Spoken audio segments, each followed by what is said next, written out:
मैं उमेश गौतम, समग्र प्रदेश समाचार से। आपको बता दें कि आज सपाक्स पार्टी के कार्यालय में पत्रकार वार्ता का आयोजन किया गया, जिसमें उनके राष्ट्रीय अध्यक्ष हीरालाल त्रिवेदी जी का आगमन हुआ। उन्होंने बताया कि ये कोई पार्टी नहीं है, कोई संगठन नहीं है, एक मिशन है समाज के हित के कार्यों को उठाने के लिए। जहां सरकार ने महंगाई और टैक्स से पूरे देश को झोंक दिया है, वहीं आरक्षण के आधार पर आर्थिक आरक्षण किया जाए। हमारे सवर्ण समाज के लोग त्राही त्राही बोल रहे हैं, क्या सवर्ण समाजों में गरीब लोग नहीं हैं? पर सरकारें सत्ता के लोलुप में आके सवर्ण समाज के साथ अत्याचार कर रही हैं।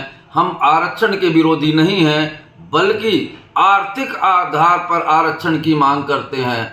सतना से सपाक्स पार्टी के प्रत्याशी हरिशंकर तिवारी को वोट दीजिए। हम जितने से हो सकेगा हम जीतने के बाद सवर्ण समाज की बात करेंगे, पूरे देश की बात करेंगे, राष्ट्र निर्माण की बात करेंगे। जो पार्टियां जीत के जाती हैं, आज देश और समाज की बात ना करके धर्म और संप्रदाय जैसी बातों में उलझा देती हैं। और वहीं हरिशंकर तिवारी ने कहा कि मैं अभी राजनीति में आया, उसके बाद भी मैंने ब्रिज पुल का आंदोलन किया और सरकार उस पर काम लगाने का प्रयास हो रहा है। देखिए वीडियो में पूरी खबर, पूरी वार्ता। ने पहली बार पे काम भी हो रहा है ना। ये आपने क्या कितना आंदोलन किया? हमने प्रयास किया उसमें कि क्योंकि दिल्ली अधिकांश यहाँ पे ट्रेनों के आने से एक्सीडेंट होते हैं और भाजपा और कांग्रेस दोनों पार्टियों की एक ही स्थिति है, सत्ता पाओ और पूरा अंदर कर जाओ। जनता मरती रहे, उनसे कोई लेना देना नहीं। आवाज उठाई, हमने कहा कि यदि काम नहीं होता तो रेल लोगों आंदोलन करेंगे। ठीक तीसरे दिन से नापजोक चालू हो गई और बोले तिवारी जी आप कुछ ना करिए, हम काम करेंगे। हम शांत हो गए, फिर से उसी तरह चुपचाप पड़ा हुआ, फिर से पुनः काम बन गया। देखिए, सपाक्स पार्टी का गठन 2018 में हुआ था और तब से हम पिछले विधानसभा चुनाव भी लड़ा था और इस बार भी हम विधानसभा चुनाव लड़ रहे हैं। सतना में सपाक्स पार्टी के उम्मीदवार हरिशंकर तिवारी जी हैं और सपाक्स पार्टी के मुद्दों के बारे में आप सबको पता ही है। हम लोग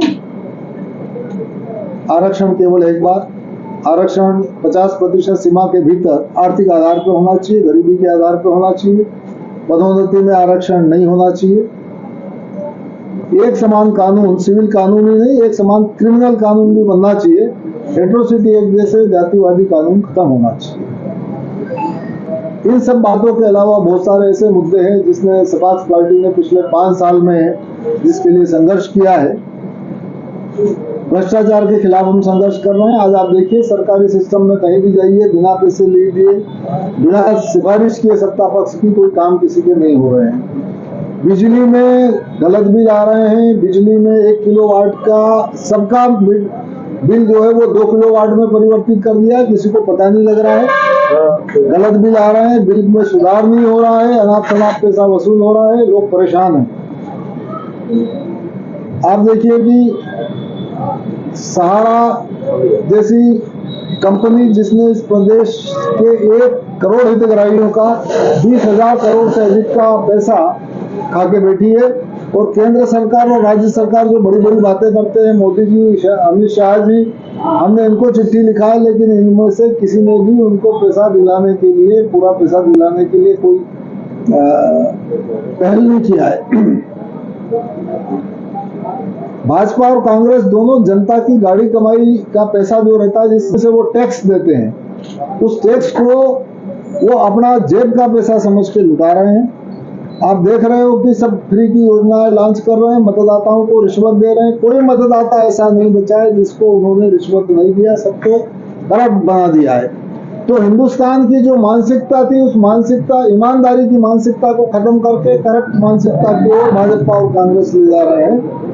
जबकि हम लोग जो है सपाक्स पार्टी केवल अपने मुद्दों पर, ईमानदारी के मुद्दों पर संघर्ष कर रहे हैं। हम लोग चाहते हैं कि हम लोगों को रोजगार दें, तकनीकी शिक्षा का बढ़ावा दें, लोगों को तकनीकी रूप से ट्रेंड करें, उनको रोजगार दें। सपाक्स पार्टी ने अपने घोषणा पत्र में वादा किया है कि हम 1 लाख लोगों को प्रतिवर्ष रोजगार देंगे और 2 लाख लोगों को प्रतिवर्ष प्रशिक्षित करके उसको जो है स्वरोजगार उपलब्ध कराएंगे। तो ये ऐसी चीजें हैं जिनके लिए केवल सपाक्स पार्टी है जो सही के लिए संघर्ष कर रही है, न्याय के लिए संघर्ष कर रही है, लोगों को न्याय दिलाने के लिए संघर्ष कर रही है और समानता के लिए संघर्ष कर रही है। मैं सतना की जनता से अपील करना चाहता हूं कि इन सब बातों के लिए वे सपाक्स पार्टी के उम्मीदवार हरिशंकर तिवारी जी को झूला पर मोहर लगा के भारी बहुमत से विजयी बनाई। धन्यवाद। जय हिंद, जय भारत। देखिए, हम लोग 50 सीटों पर खड़े हुए थे और कई लोगों को नामांकन नहीं डालने दिया दबाव में, कई लोगों के नामांकन डालने के बाद वापस करा लिया, कई लोगों के रिजेक्ट करा दिए। अभी हम 12 सीटों पे ऐसी जगह पे हैं जहां हमें चुनाव चिन्ह मिल पाया है, नहीं तो चुनाव चिन्ह भी नहीं मिलने दिया।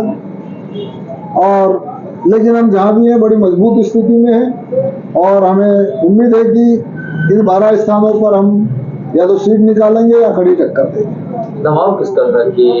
देखिए, दबाव सामान्यतः सत्ता पक्ष का भी रहता है, विपक्ष का भी रहता है। आज भाजपा और कांग्रेस दोनों एक ही थैली के चट्टे बट्टे हैं और एक जैसा काम करते हैं।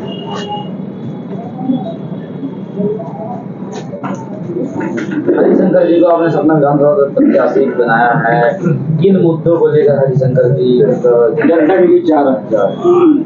देखिए, मुद्दे वही हैं कि हम लोग भ्रष्टाचार के खिलाफ लड़ना चाहते हैं, सही के लिए लड़ना चाहते हैं, हम लोग जनता की समस्याओं के लिए लड़ना चाहते हैं। आज जनता के काम नहीं हो रहे, नामांतरण हुआ, बंटवारा हुआ, सीमांकन हुआ, राजस्व के काम हुए, पुलिस के काम हुए, एमपीवी से रिलेटेड काम हुए, नगर निगम से रिलेटेड काम हुए, सब कामों में जनता को परेशानी है।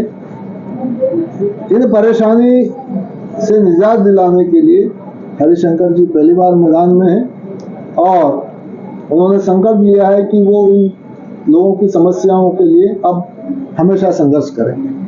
अगर आप प्रत्याशी जीतते हैं तो सबसे पहले क्या प्राथमिकता रहेगी? हमारी प्राथमिकता रहेगी जन कल्याण के कामों के लिए संघर्ष करना, जनता को न्याय दिलाना, जनता के काम समय पर हो, इसके लिए कुछ भी हो जाए हमारा प्रत्याशी, हमारे पार्टी के लोग डटे रहे। किस तरह का प्रयास करेंगे आप?